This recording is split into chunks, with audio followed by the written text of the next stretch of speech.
Shalom, selamat pagi Bapak Ibu dan saudara-saudara sekalian. Pagi yang luar biasa. Mari kita siapkan hati kita untuk mendengarkan renungan singkat firman Tuhan. Mari kita berdoa. Selamat pagi Bapa di surga, selamat pagi Tuhan Yesus. Terima kasih Roh Kudus untuk penyertaan-Mu sepanjang malam sampai pagi hari ini. Berikan kami hati yang siap ditabur benih firman Tuhan dan telinga seorang murid, karena kami percaya kebenaran firman Tuhan jadi sumber kekuatan baru sepanjang hari ini. Terima kasih, di dalam nama Tuhan Yesus kami berdoa dan mengucap syukur. Amin. Firman Tuhan hari ini kita ambil dari Roma 5 ayat 1-11. Hasil pembenaran. Sebab itu, kita yang dibenarkan karena iman, kita hidup dalam damai sejahtera dengan Allah oleh karena Tuhan kita, Yesus Kristus. Oleh Dia, kita juga beroleh jalan masuk oleh iman kepada kasih karunia ini. Di dalam kasih karunia ini, kita berdiri dan kita bermegah dalam pengharapan akan menerima kemuliaan Allah. Dan bukan hanya itu saja, kita malah bermegah juga dalam kesengsaraan kita, karena kita tahu bahwa kesengsaraan itu menimbulkan ketekunan, dan ketekunan menimbulkan tahan uji, dan tahan uji menimbulkan pengharapan. Dan pengharapan tidak mengecewakan, karena kasih Allah telah dicurahkan di dalam hati kita oleh Roh Kudus yang telah dikaruniakan kepada kita. Karena waktu kita masih lemah, Kristus telah mati untuk kita, orang-orang durhaka, pada waktu yang ditentukan oleh Allah. Sebab tidak mudah seorang mau mati untuk orang yang benar, tetapi mungkin untuk orang yang baik ada orang yang berani mati. Akan tetapi Allah menunjukkan kasih-Nya kepada kita, oleh karena Kristus telah mati untuk kita ketika kita masih berdosa. Lebih karena kita sekarang telah dibenarkan oleh darah-Nya, kita pasti akan diselamatkan dari murka Allah.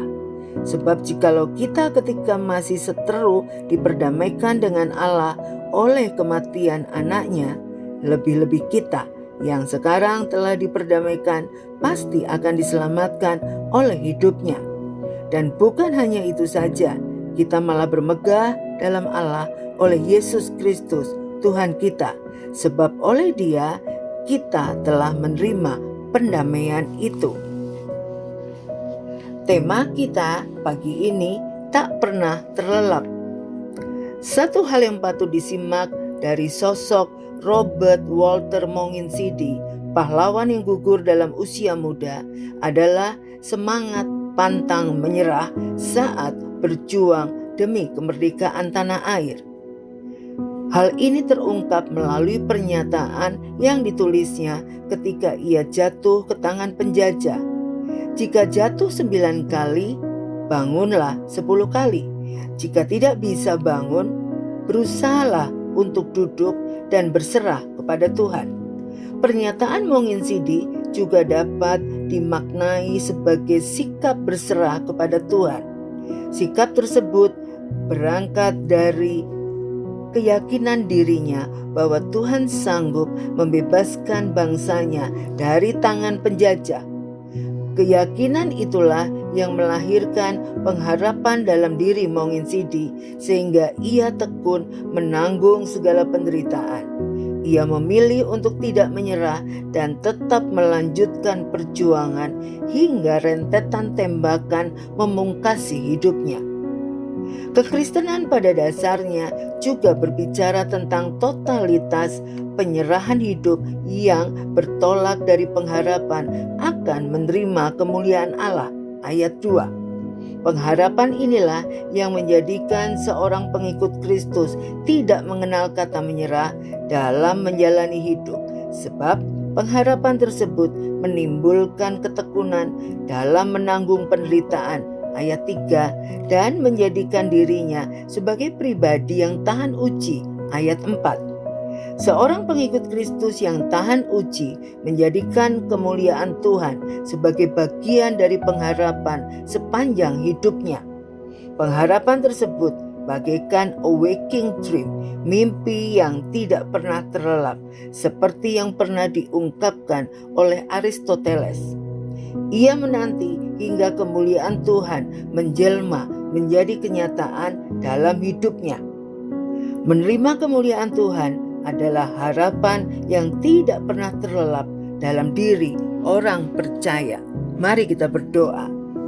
Bapa di surga, terima kasih untuk kebenaran firman Tuhan pada pagi hari ini. Kami bersyukur kami memiliki pengharapan di dalam iman percaya kami kepada Tuhan Yesus. Bapa, kami tahu Engkau sudah mengutus Yesus untuk membuktikan kasih-Mu yang begitu besar. Dan kami percaya harapan kami di dalam Kristus tidak ada yang sia-sia. Engkau yang membangun iman kami sehingga kami terus berharap kepadamu. Berikan kami iman yang teguh, pantang menyerah, dan kami percaya di segala situasi sesulit apapun Tuhan Yesus menemani kami. Terima kasih, dalam nama Tuhan Yesus kami berdoa dan mengucap syukur. Haleluya. Amin. Tuhan Yesus memberkati.